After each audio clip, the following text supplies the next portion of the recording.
चित्तौड़गढ़ का किला भारत के राजस्थान राज्य में स्थित है। यह किला मेवाड़ की प्राचीन राजधानी भी रह चुका है। चित्तौड़गढ़ का किला भारत के सबसे बड़े और ऐतिहासिक किलों में से एक है और उससे भी कहीं ज़्यादा रोमांचक है इस किले का इतिहास। यह किला राजपूतों के त्याग, शौर्य, बलिदान और महिलाओं के अदम्य साहस की कहानियों को प्रदर्शित करता है।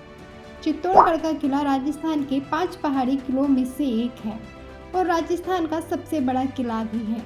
चित्तौड़गढ़ के बारे में कहा जाता है कि गढ़ तो चित्तौड़गढ़, बाकी सब गड़ गया। चित्तौड़गढ़ का किला 180 मीटर की ऊंची पहाड़ी पर बना यह किला 700 एकड़ में फैला हुआ है। यह विशाल किला अपनी भव्यता, आकर्षण और सौंदर्य की वजह से साल 2013 में यूनेस्को द्वारा विश्व धरोहर स्थल के रूप में घोषित किया गया था और यह हजारों की संख्या में पर्यटक चित्तौड़गढ़ के किले को देखने के लिए आते हैं। चित्तौड़गढ़ किले का इतिहास। चित्तौड़गढ़ का इतिहास इस किले की तरह ही हजारों साल पुराना माना जाता है। चित्तौड़गढ़ 1568 तक मेवाड़ की राजधानी था और उसके बाद उदयपुर को मेवाड़ की राजधानी बना दिया गया। इस किले की इसकी स्थापना सिसोदिया वंश के शासक बप्पा रावल ने की थी।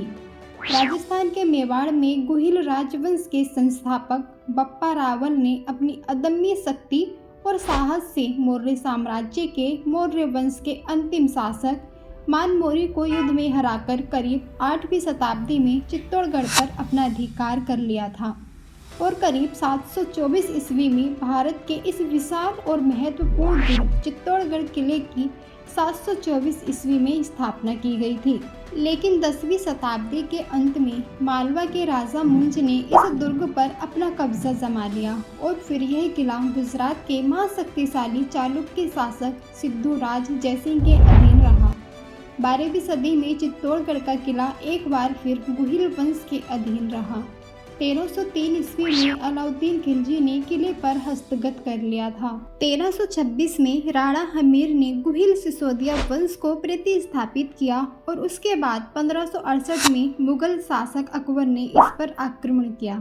उसके बाद 1615 तक यह किला मुगलों के अधीन रहा।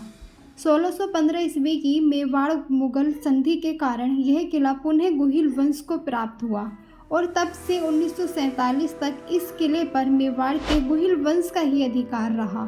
चित्तौड़गढ़ का किला मौर्य, सोलंकी, खिलजी, मुगल, प्रतिहार, चौहान, परमार वंश के शासकों के अधीन रह चुका था। चित्तौड़गढ़ के निर्माण की कहानी।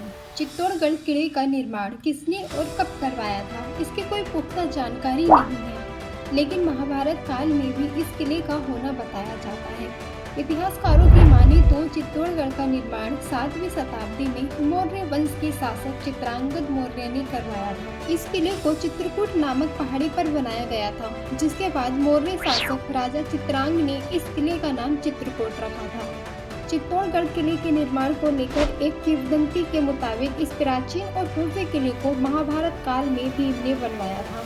वहीं भीम के नाम पर भीमताल, भीमगोड़ी समेत कई स्थान आज भी इस किले के अंदर मौजूद हैं। चित्तौड़गढ़ पर हुए आक्रमण। राजस्थान के गौरव माने जाने वाले चित्तौड़गढ़ के इस किले पर 15वीं से 16वीं शताब्दी के बीच 3 बार बड़े आक्रमण हुए, लेकिन राजपूत शासकों ने अपने अदम्य साहस का परिचय देते हुए इस किले की सुरक्षा की। पहला आक्रमण 1303 ईस्वी में अलाउद्दीन खिलजी ने चित्तौड़गढ़ पर हमला किया था।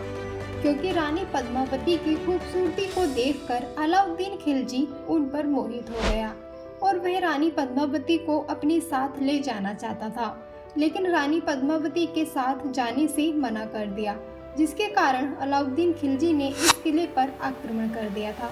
राजा रतन सिंह और उनकी सेना ने अलाउद्दीन खिलजी के खिलाफ वीरता और साहस के साथ युद्ध लड़ा, लेकिन उन्हें इस युद्ध में पराजित होना पड़ा, जिसके बाद रानी पद्मिनी ने राजपूतों के स्वाभिमान और अपनी मर्यादा की खातिर इस किले के विजय स्तंभ के पास करीब 16,000 रानियों के साथ जौहर कर लिया था। दूसरा आक्रमण 1535 ईस्वी में गुजरात के शासक बहादुर शाह ने हमला किया और विक्रमजीत सिंह को हराकर इस किले पर अपना आधिपत्य जमा लिया। उस समय रक्षा के लिए रानी कर्णावती ने दिल्ली के शासक हुमायूं को राखी भेजकर मदद मांगी और उन्होंने दुश्मन सेना की अधीनता स्वीकार न करते हुए रानी कर्णावती ने अपने अदम्य साहस का परिचय देते हुए 13,000 रानियों के साथ जौहर कर लिया था। इसके बाद उनके बेटे उदय सिंह को चित्तौड़गढ़ का शासक बनाया गया। तीसरा आक्रमण। मुगल शासक अकबर ने 1567 ईस्वी में चित्तौड़गढ़ पर हमला करके अपना अधिकार स्थापित कर लिया था, लेकिन राजा उदय सिंह ने इसके खिलाफ संघर्ष नहीं किया और इसके बाद वहां से चले गए। फिर उन्होंने उदयपुर शहर की स्थापना की। वहीं इसके बाद 1616 ईस्वी में मुगल सम्राट जहांगीर ने चित्तौड़गढ़ के किले को एक संधि के तहत मेवाड़ के महाराजा अमर सिंह को वापस कर दिया। वहीं वर्तमान में भारत के इस सबसे बड़े किले के अवशेष इस जगह के समृद्ध इतिहास की याद दिलाते हैं। चित्तौड़गढ़ किले की वास्तुकला। चित्तौड़गढ़ किले तक पहुंचने के लिए 7 प्रवेश द्वार हैं, जिसमें मेडल पोल, गणेश पोल, लक्ष्मण पोल, भैरव पोल, जोरला पोल, हनुमान पोल और राम पोल आदि द्वार शामिल हैं। वहीं इस किले का मुख्य द्वार सूर्य पोल है। चित्तौड़गढ़ किले के अंदर 19 मुख्य मंदिर, 4 बेहद आकर्षक महल परिसर, 4 ऐतिहासिक स्मारक एवं करीब 20 कार्यात्मक जल निकाय शामिल हैं। 700 एकड़ क्षेत्रफल में फैले इस दुर्ग के अंदर सम्मिदेश्वर मंदिर, मीराबाई मंदिर, नीलकंठ महादेव मंदिर, श्रृंगार चोरी मंदिर, जैन मंदिर, गणेश मंदिर, कुंभ श्याम मंदिर, कलिका मंदिर, कीर्ति स्तंभ और विजय स्तंभ शामिल हैं। इसके साथ ही इस किले के अंदर गोमुख कुंड भी इस किले के प्रमुख आकर्षणों में से एक है। यही नहीं, चित्तौड़गढ़ किले के अंदर बने जौहर कुंड का भी अपना अलग ऐतिहासिक महत्व है। इस शानदार कुंड को देखने दूर दूर से पर्यटक आते हैं। चित्तौड़गढ़ दुर्ग के 8 दर्शनीय स्थल।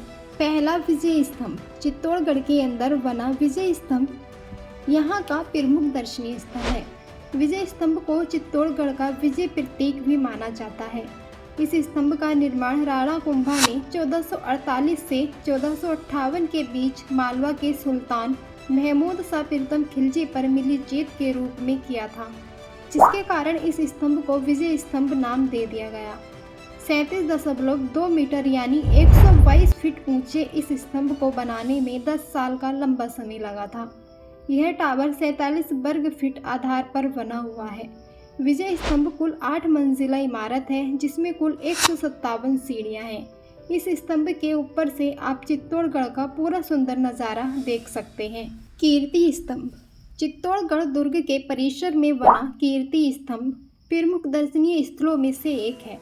22 मीटर ऊंचे इस स्तंभ का निर्माण जैन व्यापारी जीजाजी राठौर ने करवाया था। इस भव्य मीनार के अंदर कई तीर्थंकरों की मूर्तियां भी स्थापित हैं। इस तरह कीर्ति स्तंभ का ऐतिहासिक महत्व होने के साथ धार्मिक महत्व भी है। राणा कुंभा महल। किले के अंदर बना राणा कुंभा महल भी इस किले के प्रमुख दर्शनीय स्थलों में से एक है। इस महल को चित्तौड़गढ़ का सबसे प्राचीन स्मारक माना जाता है। वहीं उदयपुर को बसाने वाले राजा उदय सिंह का जन्म भी इसी महल में हुआ था। सूरल पोल के माध्यम से ही कुंभा महल में घुसा जा सकता है। रानी पद्मिनी महल। चित्तौड़गढ़ किले का यह बेहद खूबसूरत महल है। पद्मिनी पैलेस इस किले के दक्षिणी हिस्से में से एक सुंदर सरोवर के पास स्थित है।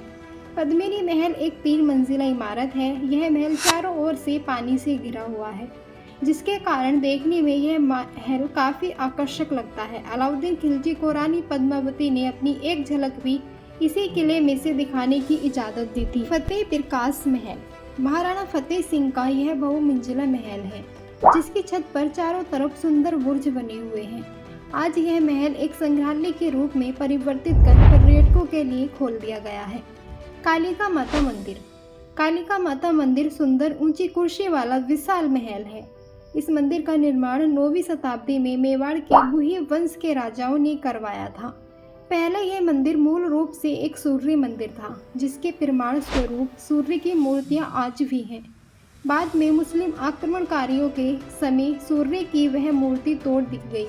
इसके बाद महाराणा सज्जन सिंह इस मंदिर का जीर्णोद्धार करवाया और इस मंदिर में कालिका की मूर्ति स्थापित की गई। बता दें कि हर साल यहाँ एक विशाल मेला भी लगता है। गोमुख कुंड। गोमुख कुंड एक विशाल चट्टान पर बना गहरा प्राकृतिक जलाशय है।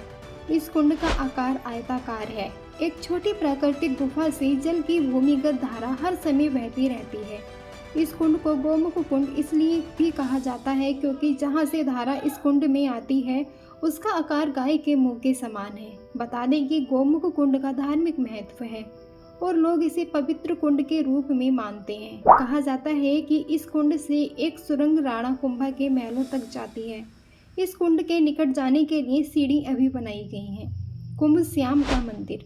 इस मंदिर का निर्माण महाराणा कुंभा ने सन 1449 ईस्वी में विष्णु के 12 अवतार का यह मंदिर बनवाया था। इस मंदिर पर बहुत सारी मूर्तियां बनाई गई हैं। स्तंभों पर बनी मूर्तियां दर्शनीय हैं। इन मूर्तियों में विष्णु के विभिन्न रूपों को दर्शाया गया है। इस मंदिर में मूल रूप 12 अवतार की ही मूर्ति स्थापित थी, लेकिन मुस्लिमों के आक्रमण से मूर्ति खंडित हो गई, जिसके बाद कुंभा स्वामी की मूर्ति प्रतिष्ठापित कर दी गई। चित्तौड़गढ़ दुर्ग के सके जोहर। चित्तौड़गढ़ पर कई बार मुस्लिम आक्रमणकारियों ने आक्रमण किए और जब जब चित्तौड़गढ़ परास्त हुआ तब वहां की वीरांगनाओं ने अपनी आन बान और शान बचाने के लिए जोहर का रास्ता चुना। चित्तौड़गढ़ में 3 बार जोहर किया गया था। आज भी विजय स्तंभ के निकट इस जगह को जोहर कुंड के रूप में जाना जाता है। पहला जोहर। चित्तौड़गढ़ का पहला जोहर सन 1303 में राणा रतन सिंह के शासनकाल में हुआ था, जब अलाउद्दीन खिलजी ने रानी पद्मिनी को पाने के लिए चित्तौड़ पर आक्रमण किया था। इस युद्ध में राणा रतन सिंह लड़ते लड़ते वीर गति को प्राप्त हो गए, जिसके कारण अपनी मर्यादा और स्वाभिमान को बचाने के लिए महारानी पद्मिनी सहित 16,000 रानियों और बच्चों ने आत्महत्या कर ली थी। दूसरा जोहर। चित्तौड़गढ़ का दूसरा जोहर 1535 ईस्वी में राणा विक्रमादित्य के शासनकाल में हुआ था। उस समय गुजरात के सुल्तान बहादुर शाह के चित्तौड़ पर आक्रमण कर दिया था। उस समय रानी कर्णावती ने दिल्ली के शासक हुमायूं को राही भेजकर मदद मांगी। तब तक बहुत देर हो चुकी थी, लेकिन उस समय कर्णावती ने शत्रु की अधीनता स्वीकार नहीं की और कर्णावती के नेतृत्व में 13,000 वीरांगनाओं ने जोहर किया। तीसरा जोहर। चित्तौड़गढ़ का तीसरा जोहर 1568 ईस्वी में राणा उदय सिंह के शासनकाल में हुआ था। उस समय मुगल शासक अकबर के आक्रमण किया था। आक्रमण के समय राज परिवार की अनुपस्थिति में जैमल और पत्तक के नेतृत्व में चित्तौड़ की सेना ने मुगल सेना के साथ युद्ध किया था, जिसके बाद उन्हें पराजय का सामना करना पड़ा और उस समय फुलकवर के नेतृत्व में हजारों वीरांगनाओं ने, हजारों ग्रामीणों ने जोहर किया था। दोस्तों, इस वीडियो के माध्यम से हमने आपको चित्तौड़गढ़ दुर्ग के निर्माण और इतिहास के बारे में संपूर्ण जानकारी बताई है।